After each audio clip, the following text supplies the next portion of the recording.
Hello students, we had discussed already about the Biot-Savart's law. Now we'll discuss a very important application of that law, that is a magnetic field due to a state current carrying conductor of the finite size. Suppose this is a wire of finite size and the current is flowing, so that's why it is a current carrying wire. To apply the Biot-Savart's law, take a very small current element del L. Okay, and for perpendicular distance of this wire it is R to point P, because at the point P we have to find the magnetic field intensity. So look at this figure. X is the distance of this small current element to point P. EG is a perpendicular line drawn from one end of this small current element. Del phi is a very small angle made by this small current element. Okay, phi 1, this is the angle phi 1, downward direction, and in upward direction it is phi 2 from here to here. These dotted lines joins the ends of the current carrying wire.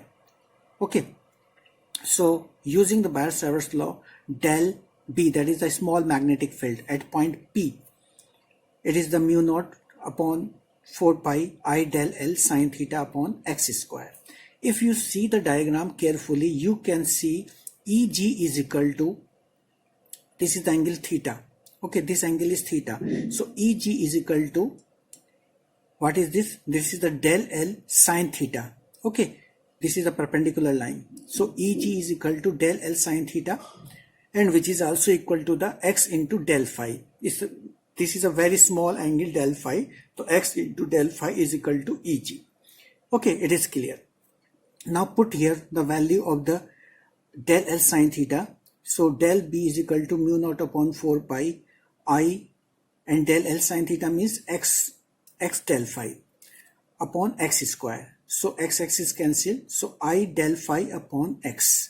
Now replace the x here. You know from the figure, x perpendicular, that is the base upon hypotenuse is equal to cos phi. So R upon x is equal to cos phi, you can say. Okay, it is the cos phi, or simply you can say R upon cos phi is equal to x. So put here x is equal to R upon cos phi. So I'm writing del B is equal to mu naught upon 4 pi I del phi upon R upon cos phi. Okay, this is the value of x. So in next line we can write here, so del B is equal to mu naught upon 4 pi I cos phi upon R. Okay, so this is the position of the magnetic field intensity. Now we'll integrate to find the total magnetic field. Okay, so just integrate it. So B is equal to, take the limit minus phi 1 to phi 2. Okay, it is minus phi 1 to phi 2. It is equal to, so mu naught upon 4 pi I cos phi del phi, cos phi del phi upon R. Okay, and we can write here, take out the constants, mu naught upon 4 pi I upon R, and the integration of the cos phi, it is equal to the sin phi.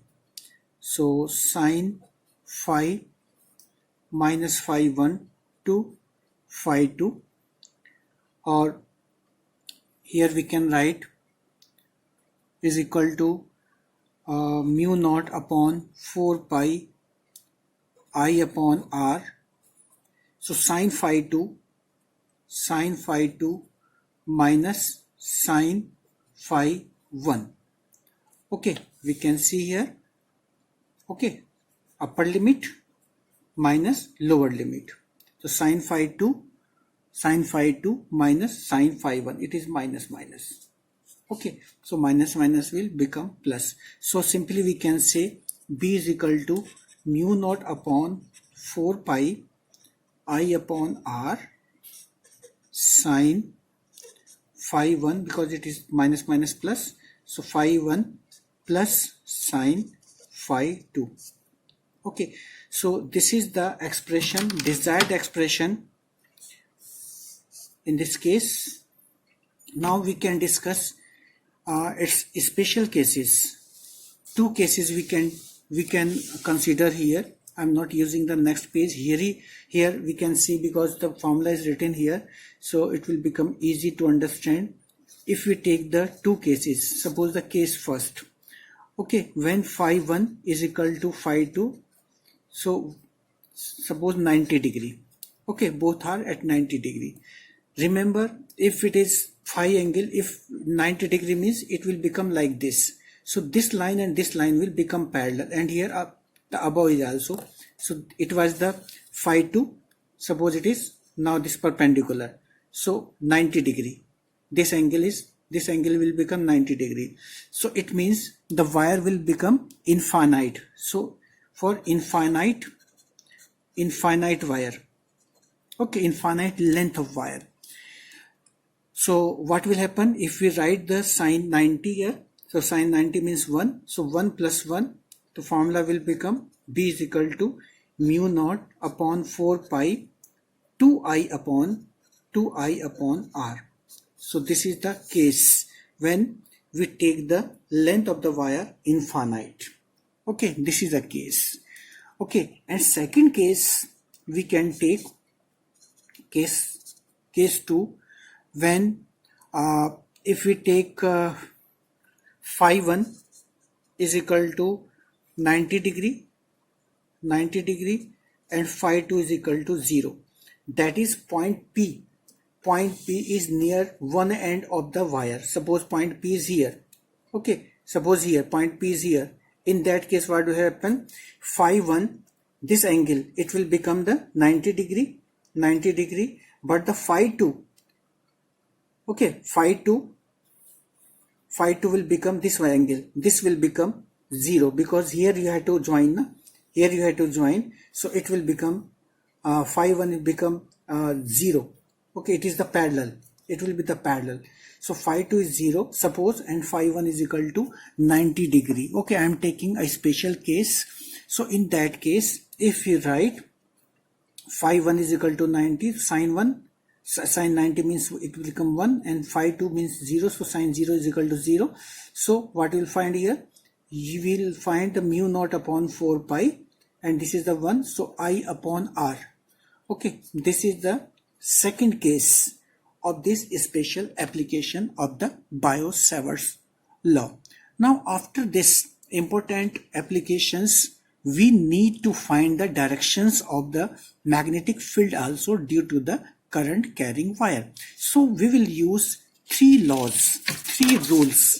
Okay, first rule to find the direction of the magnetic field, it is the first is the right hand. It is the right hand palm rule number 1. Okay, it is the first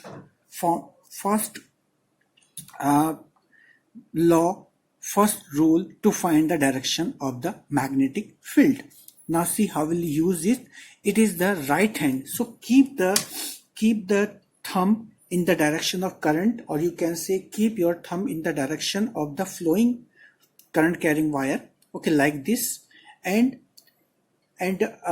you have to point from your fingers to that point where you have to find the direction of the magnetic field. Suppose this is a point and you have to find the direction of the magnetic field here.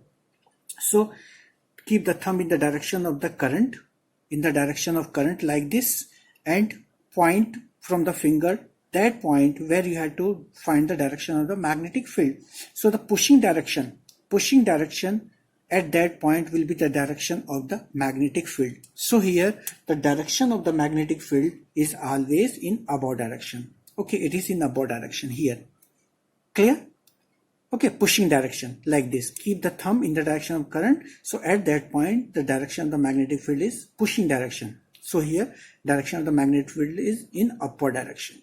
Now the second rule to find the direction of the current, it is the Maxwell's right hand screw rule.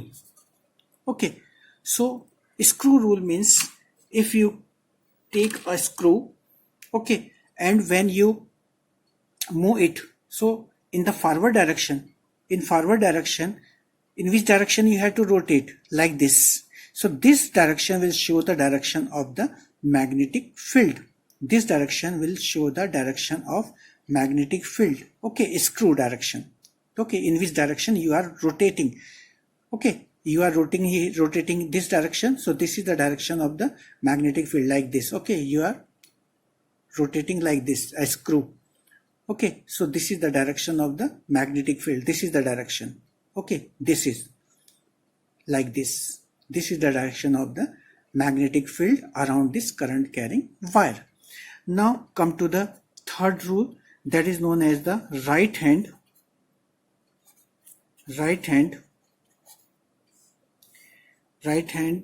thumb rule. Right hand thumb rule. Okay, in this direction, keep the thumb in the direction of the current, like this, and the direction of fingers will show the direction of the magnetic field. Okay, so this is this direction wrapped by the fingers. Okay, this is the direction of the magnetic field, like this. This is direction of finger. So direction of finger is the direction of the magnetic field due to this current carrying wire. Okay, keep the thumb in the direction of current, and the direction of the fingers will show the direction of the magnetic field. So these are the three laws. These are the three rules to find the direction of the magnetic field due to current carrying wire. In next topic, we'll discuss some more applications of the Biot-Savart's law. Thank you.